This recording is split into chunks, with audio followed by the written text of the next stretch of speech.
You're going to start at exactly 2 minutes.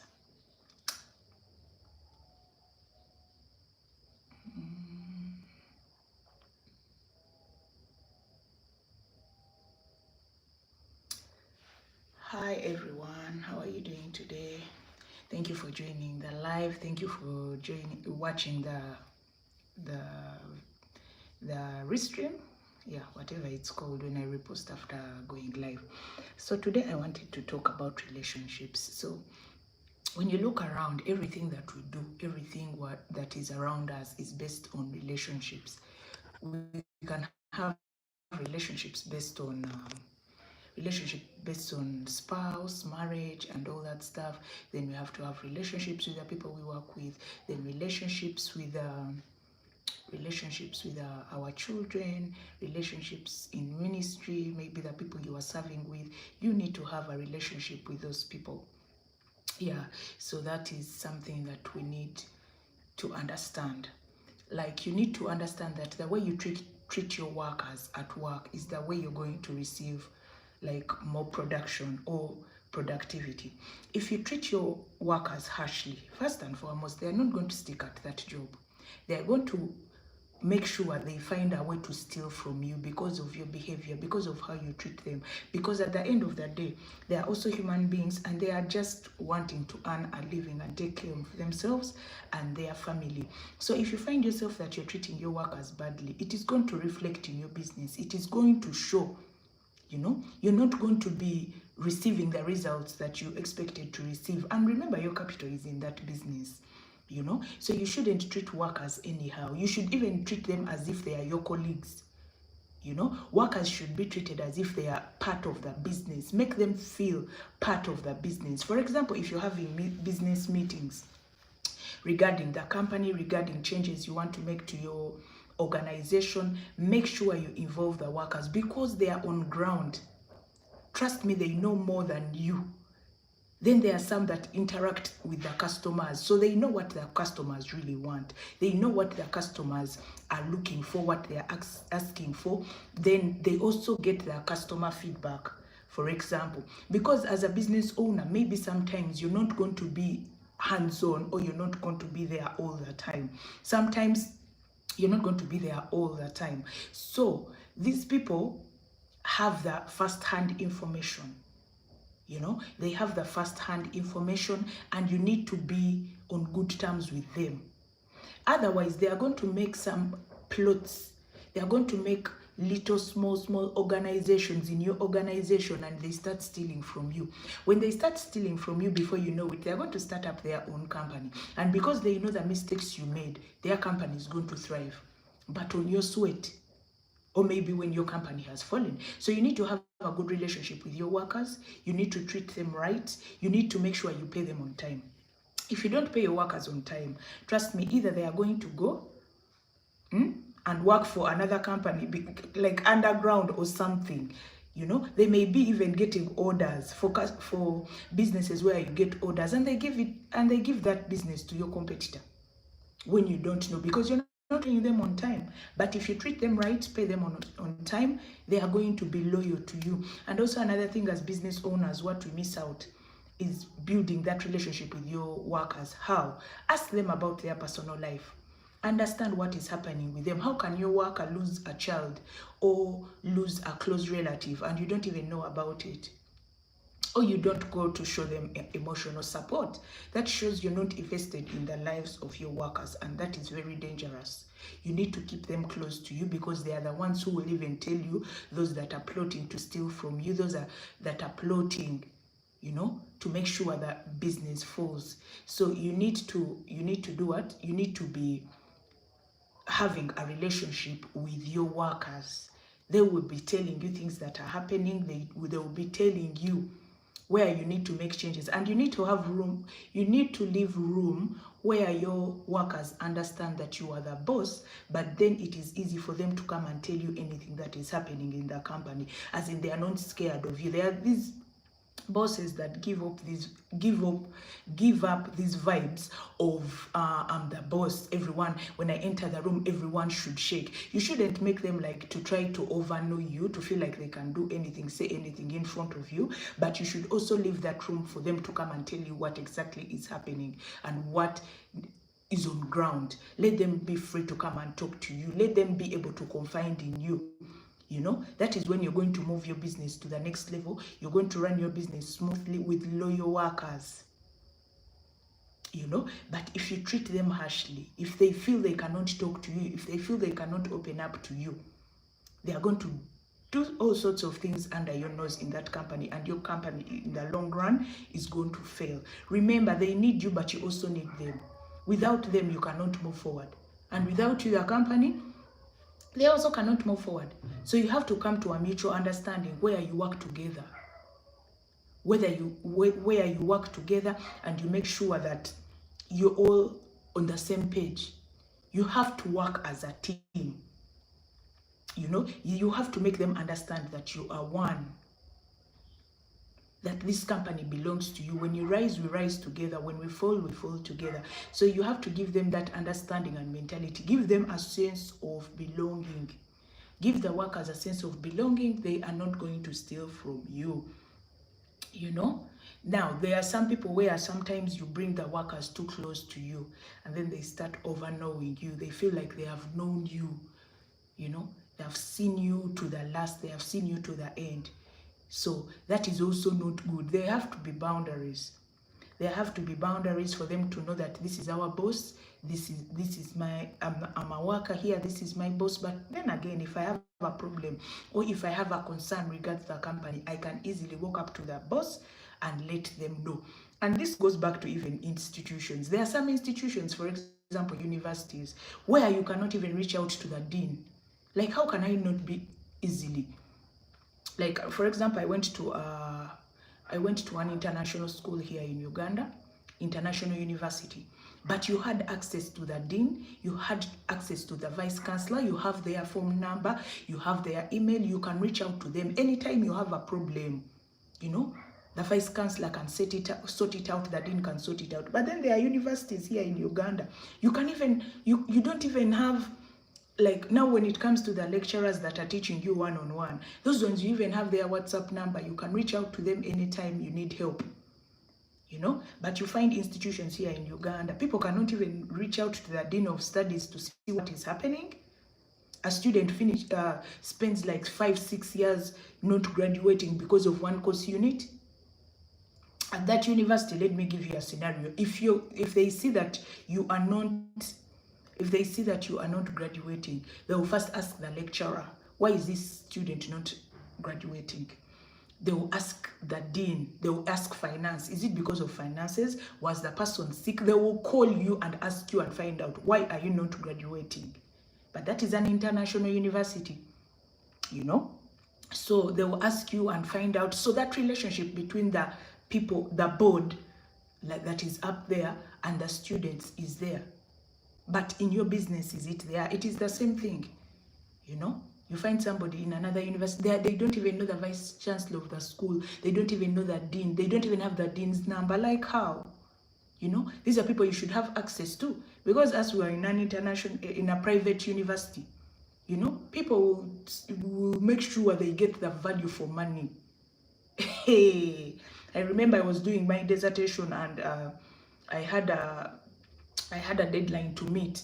So my supervisor called me at around, I think 7. I couldn't pick, I was in the salon. So I told him I'll call you when I get home. At 8, I called him, he was in bed. But you could literally hear the man, he's in bed.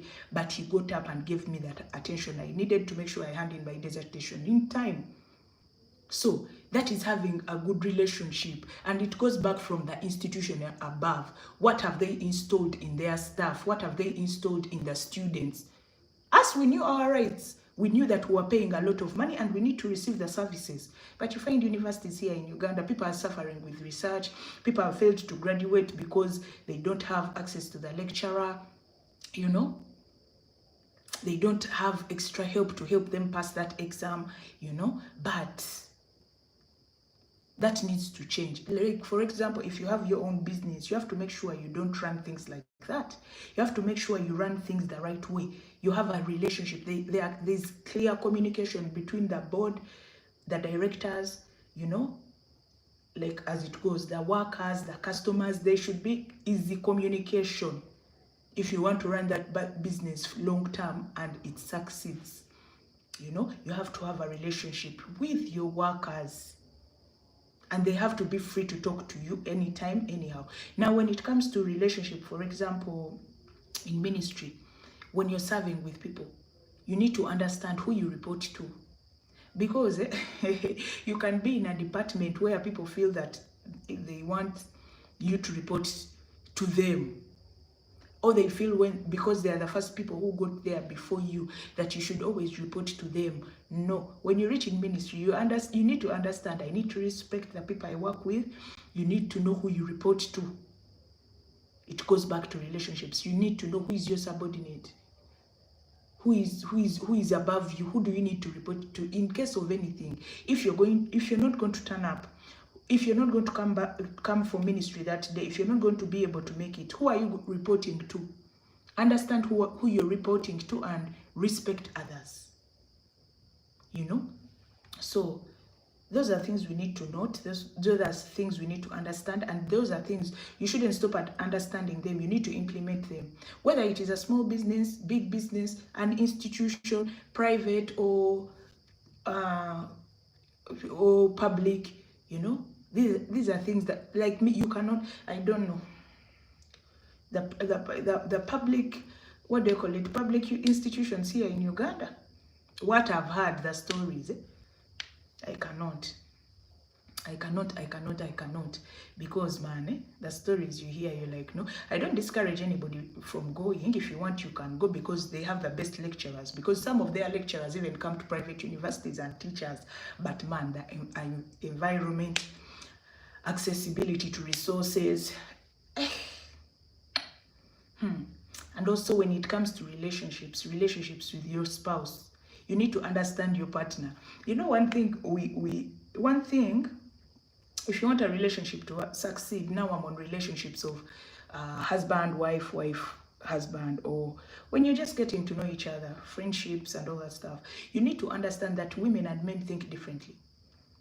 When you understand that, it is going to help you in your relationship, because men and women reason differently. Like I always come here and say, men think with logic and us emotions. So when you don't understand that in the first place, the relationship is bound to fail. You also need to understand your partner as an individual, because these are two different people who from different backgrounds that are coming to be together, to live together. You need to understand. You need to understand that sometimes in relationships we are going to agree to disagree. You understand? And you just leave peace to reign. You just leave peace to reign and know that this is not going to work out. Let peace reign. But if you continue and think that you want to argue every time there's a misunderstanding, you feel you want to put your point across, you feel you have to be the one who is, they have to hear me, the person has to hear me, the person has to understand me, that relationship will fail. Whether you like it or not, it will fail, because both of you can't be up there. You have to agree to disagree in some points. And then sometimes you will see, you will overlook things, you're like, okay, let me just go with my partner's side for peace to reign. Your number one priority should be peace.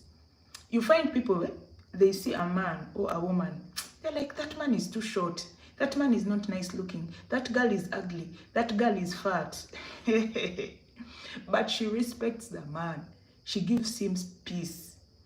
You know, you with your beauty, you'll be there with your beauty, but you're not bringing any type of peace. At the end of the day, everyone in this world is looking for peace. They are looking for peace. So if you think you're going to just come and disorganize someone's life, come and just be off, come and just be anyhow, you know, that is not going to work. That person will not accept to be with you. You'll find them with somebody who has even kids from a past relationship, someone who is even more, you call it, I believe no one is ugly, but you may say, I'm even better looking than her. my dear, there's some sort of peace that person is bringing into that relationship that you are not bringing. And people these days, people are grown, people understand their rights, people understand what they want. With all this social media running around, people do not want that drama. Back in the day, people used to write letters. You will not know if someone has cheated. You will not know, you know. But now people have options.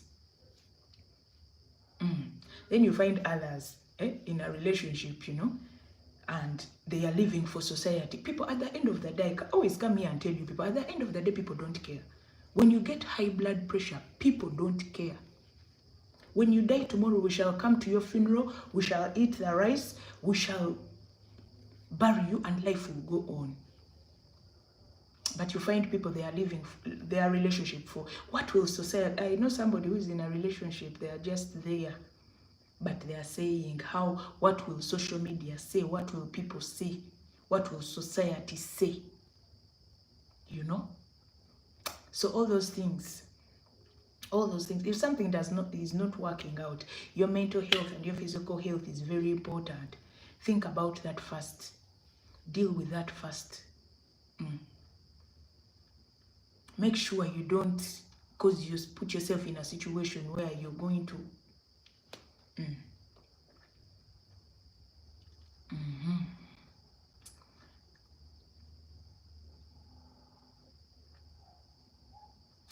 And I advise people, when you're entering into a relationship, you make sure you sit down and decide and say, whatever comes our way, we should always choose us. If you say that you will always choose us, that will help you in your relationship. Because, for example, if your father annoys you, do you divorce them? Or if you're not agreeing with your sister, do you divorce them? Do you tell them that you're no longer my sister or you're no longer my mother? No. That is the same thing when you decide to marry somebody. Understand, you know. But these days, people, they don't set ground rules before they enter relationships. Before they enter, I don't know what happened to people that got married in 2020. I don't know if it's or they had taken the vaccine, it did something to them. I have no idea. But you see, every relationship, every marriage every person that got married in 2020, you see that everything is a disaster, you know. But anyway, no one gets into a marriage wanting to divorce. Things I believe just happen. But at the end of the day, you have to make that decision and be like, you know what, whatever comes our way, we are choosing each other. Like, you know what, people get into marriage and they believe there is room for divorce. They have this thing, I have options. But if you enter that marriage and you've decided that in the whole world, I have decided to marry, this is the person, make sure you understand it in your head and your spouse understands it, that there is no divorce. No matter what, you are sticking together. If you enter that mentality with that, it is okay. But you find somebody, maybe they had a baby daddy before. For them, in their head, they're like, if you mistreat me, I'll go back to my baby daddy. You know? So you have to put things on the table first before you even discuss relationships. The thing is, we enter courtship and start going on dates, going on vacations. Instead of talking about the important stuff, we just go and do things anyhow. And another thing, stop entering relationships to prove a point. At the end of the day, us who are seeing you on social media, we don't care. We will see you, we'll appreciate that it is beautiful. But at the end of the day, it is you who is in that, you know, relationship. If the man is beating you, us won't be there. Even your parents or your relatives or anybody that you're trying to prove a point to. Your mental health matters and your physical health matters. So you have to make sure you think twice and pray about it before you enter into that commitment. You know, you have to make sure you make that commitment. But other people, they jump into relationships wanting to prove a point, wanting to show people that, hey, also me, I wore a wedding gown. My dear, other people you're proving to, they don't care. Do what makes you happy, and you think in the long run you're doing it for you. And also on the men's side, some of them, maybe they know this girl, like out of competition. You know, men, I believe they have that secret competition in them. Like, they want to win. They want to, you know, they don't want defeat naturally. So you find a person, they're like, this one had an ex. Okay, let me marry her to prove a point to the other one that, I'm the one on top. At that point, you may be the one who is having money and the other person does not have money. Maybe the ex that they had a child with or something. They may not be having money and you're the one who has money and you do it to prove a point. Even this one does it to prove a point. Before you know it, hey, things have scattered. Hi, Omar, how are you? Before you know it, things are scattering. And you're the one who is stuck in the middle. Hey. And then also relationships with our children, because I was just randomly talking about relationships with our children. You need to, number one, parents, don't lie to your children. Don't lie to your children. Children understand these things and children don't like these things. Hello, Omar, how are you? How are you? How are you? How are you? Children, don't lie to children because they mark it in their head. If you're not going to do something for that child, don't promise it to them. Another thing, discipline children. Here in Africa, we can beat children. I'm doing fine, how are you? I'm doing fine, how are you? Here in Africa, we don't beat them like punching them, no. No, we don't do that. You just give a little smack on the bam bam and the child will get into line. If you're in another country where you can't do that, do what you call it. And it is not promoting violence. You don't beat them and slap them and kick them. No, you don't do that. A little smack on the bam bam. And then they will cry a bit and they will understand that what you crossed up, the point you are trying to put across has been passed across. But then in other countries, sometimes they take away children's phones. They do what they call it, quiet time. Do any punishment that the child will feel.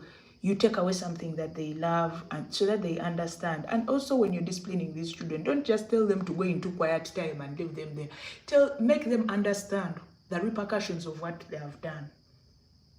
Recently, I was disciplining a child. So he said something, and then something happened okay, he uttered a word, and then something bad happened. So I told him, do you know that you're the #1 suspect because of what you said? So this kid is around 10 years. So I told him, do you know that if it was in the court of law, if it were in the real world and you said something and something bad happened, it means you are going to jail because of that?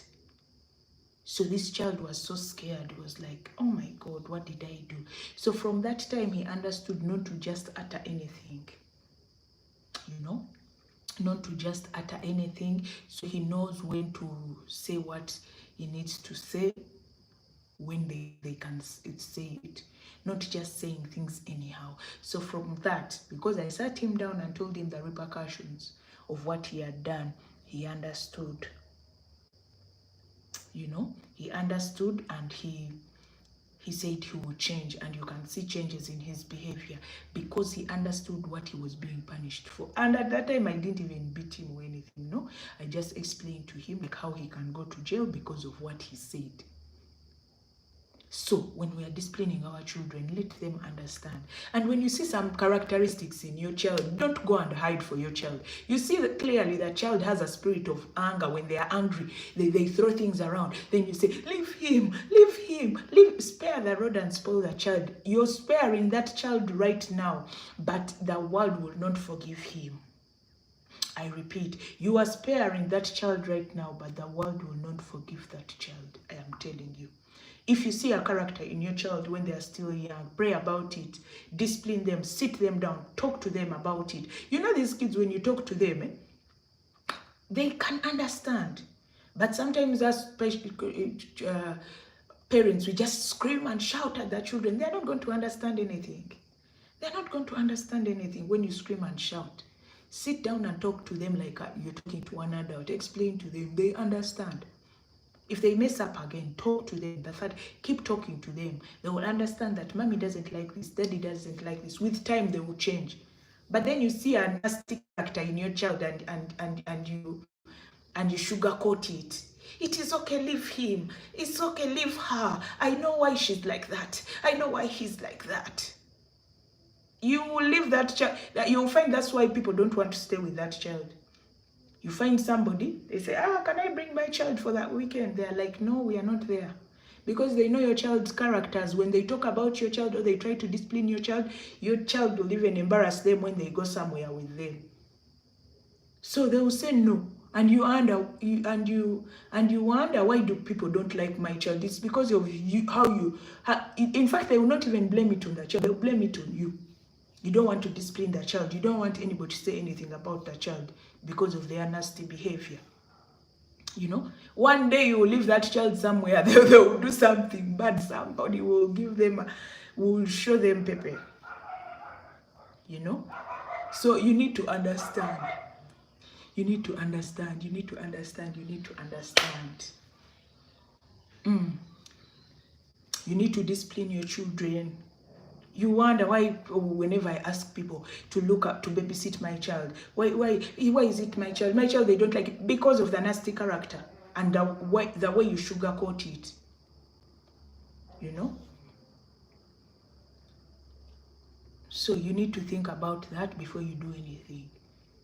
You need to go and start disciplining your children accordingly to how they understand.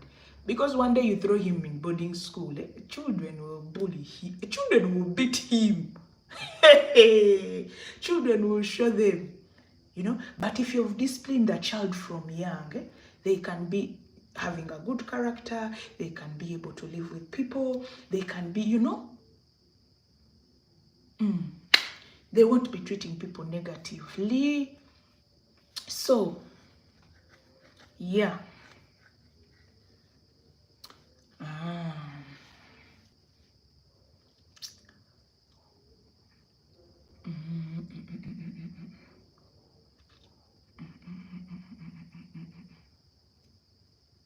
And if you don't respect that child, also him will not respect you. Children also need that respect. But this goes back, children's behavior is mostly shaped by what they grow up seeing. If a child grows up seeing violence, that is what they are going to be doing. That is what they are going to be portraying. What do you expect them to do? That is what they know. That is what they understand. Like my grandmother is anti-marriage. Why is she anti-marriage? Because that's what she grew up seeing. She grew up seeing violence. She grew up seeing people in marriages being mistreated and beaten. You understand? So she's anti-marriage. She's anti-marriage because of what she grew up seeing. She told me a story where one of her sisters went to her husband's house and then she came back home. They had burnt her hand in a charcoal stove. You know, and when she came back home for rescue, they told her that in our culture, when you get married, you don't get divorced. So go back to your husband's house. There's no more room for you here because you got married. So she grew up with this mentality that marriage is not for me. So what am I bringing out? That what your child grows up seeing is what they are going to be. They will think that life is like that. You know? Me, I grew up, by the grace of God. My dad made sure we never lack. Like, we never lack. Like, even when my dad was not around, my uncle will give us blank signed checks to go and pay tuition to go to school. So in my mind, I grew up, that is what I was seeing. Because I would go for, like, during holidays, I'll go visit my mom in the UK during holidays. So I would come back with things. So in my head, because that's what I grew up seeing, I thought everyone is like that. I thought the whole world is like that. I didn't know that there are people who lack what to eat at night. I didn't know. Until one day we were in school. So one girl, I innocently asked her, I asked her, why didn't you study last semester? She's like, I didn't have school fees because it was an international school and we used to pay a lot of money. So I asked her, why? Why didn't you come to school last 2 semesters or something, or last semester? She's like, I didn't have tuition. In my head, stupidly, I asked, not stupidly, subconsciously, I asked her, I'm like, why? Like, how do you ask somebody, Why don't you have tuition? Because in my head, I could not comprehend that someone would lack school fees, because that is the environment my parents had created for me. But when I grew up, and saw like other people, I saw that there are people who are lacking. I saw that there are people sometimes who don't have what to eat. I saw that there are people who are struggling to make it day by day. I understood that in life there is a different perspective. There are so many things that add to life, that people have gone through situations, people have gone through things that are deep. So now I understood life. So that is the same thing. If a child is exposed to violence, if a child is exposed to bad things, that is going to become their new normal. That is what they are going to think life is about. That is what they are going to think that life is supposed to be, because of what they have been shaped in their minds. You know, because that is what their eyes have seen, that is what they are exposed to, that is what they know. So that is how your childhood can shape, can shape how you see life, how you see things. So I always tell people that it is better for a child to grow up with one parent, that is not toxic, than seeing two parents in a toxic relationship raising that child. Because if that child sees that violence, they see that ugliness, they see that bad stuff, they are going to think in their head that that is how life is supposed to be, that is how they are supposed to behave, that is what they are supposed to do. That toxicity is going to become their normal, because they grew up seeing the dad or the mom beating the dad or the woman. That is what they are going to think relationships should be like. Recently, I saw a man who's like, because of situations, when the mom gave birth to the brother, the following day, she had, I think, a normal delivery. The following day, she was already going to work. So when this guy got married, he thought that his wife should be up and running also by the next day. Little did this guy know that the wife had gotten postpartum stress. She was so stressed, she was so depressed, she needed his support. So the man was not even minding her, because of what he grew up seeing, because of what he saw. Because of what he grew up knowing, that is what he grew up seeing. So now this generation, whatever we do, first of all, don't overexpose children to social media. Don't overexpose them. These kids of this day, put for me Wi-Fi, put for me Wi-Fi, put for me this cartoon. And you need to watch which cartoons our kids watch. Because some cartoons have sexual stuff in them. Some cartoons are spreading homosexuality and all that stuff. So you need to watch what your kids watch. If you can't mirror what they watch to your phone, so that you always monitor what they are seeing, you need to know what they are watching. And also, if you don't need to give them that phone, that tablet, don't. Or give it to them for learning purposes. When they need to study something, when they need to learn something, when they need to research something, that's when you bring it out and give it to them. But then you find people, you give the child the tablet, is there, you don't even know what they are watching. Before you know it, that's how the devil will come and bring one video. It can even be a 20-second clip of pornography, of a naked woman shaking her bum. Bam, the eyes have already seen it and captured it in the spirit. And before you know it, the child is constantly interested in such because they saw it. And just a 20 seconds are even too long, 10 seconds clip. So you need to watch what your kids are watching. Because what they see when they are young, when they are growing up, is what they are going to think is the normal.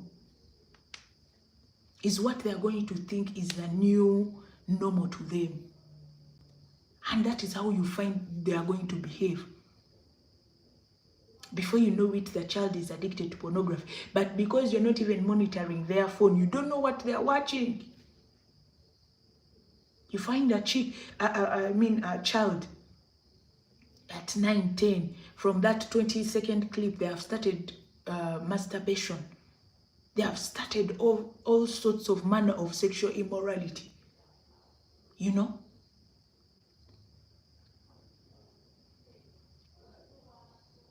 We need to be very careful. You need to be very careful. We need to be very, very careful what we expose our children to. We need to be so, so careful what we expose our children to, what they watch, what you... Now, there are some parties where your children should not go. You know very well these family members, maybe they called you, really have to be there. Why do you carry the kids along with you when you know people are going to be drinking heavily, people are going to be smoking heavily, people are going to be kissing and sitting on each other's laps? Do not expose your children to such things. Leave the kids at home. Because you as an adult, you know how to handle these things. But a child is going to say, hey, uncle so-and-so was doing this. And they maybe were respecting that uncle. But out of the respect they had for that uncle, they're like, maybe if uncle so-and-so is doing it, then it is normal. Then it is okay. Before you know it, your child is doing those things.